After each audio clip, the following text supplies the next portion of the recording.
सदियों से कश्मीर को धरती का स्वर्ग माना जाता रहा है, लेकिन पिछले साल की जल प्रलय ने इस बात को साबित कर दिया कि स्वर्ग भी नर्क बन सकता है।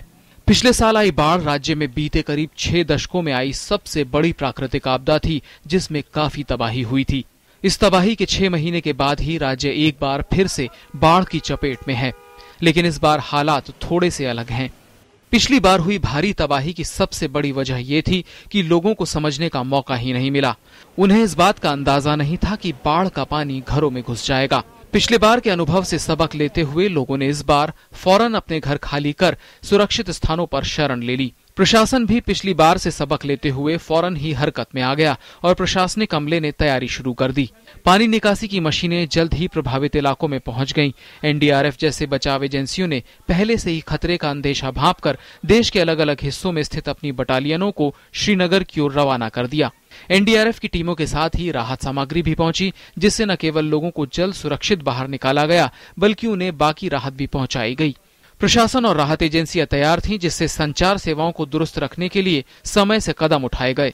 This time we are much more prepared, we are much more cautious about it, and that is why we are pre-positioning our teams and we are giving proactive deployment of our teams to Srinagar. पिछली बार की बाढ़ की वजह से लोगों में दहशत भी है, लेकिन हालात इस बार काफी अलग हैं। पिछली बार से सबक लेकर सरकार पूरी तरह तैयार है और बार बार कह रही है कि घबराने की कोई जरूरत नहीं है। We have reason to believe that it would not be a repeat of what we witnessed in September, October. And moreover, having learned from that experience, all the concerned people in the disaster management, people in the administration are already geared up.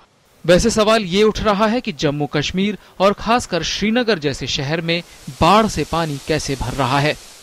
जानकारों की माने तो श्रीनगर में मौजूद 50% से ज्यादा झील और अन्य जलाशय बीती शताब्दी में लुप्त हो गए। ये जलाशय बाढ़ का बहुत सारा पानी अपने अंदर समा सकते थे। भवन निर्माण और बढ़ते अतिक्रमण की वजह से श्रीनगर में मौजूद जलाशय लगातार खत्म होते गए। इनके खत्म होने से शहर में ड्रेनेज या जल निकासी की समस्या पैदा हुई।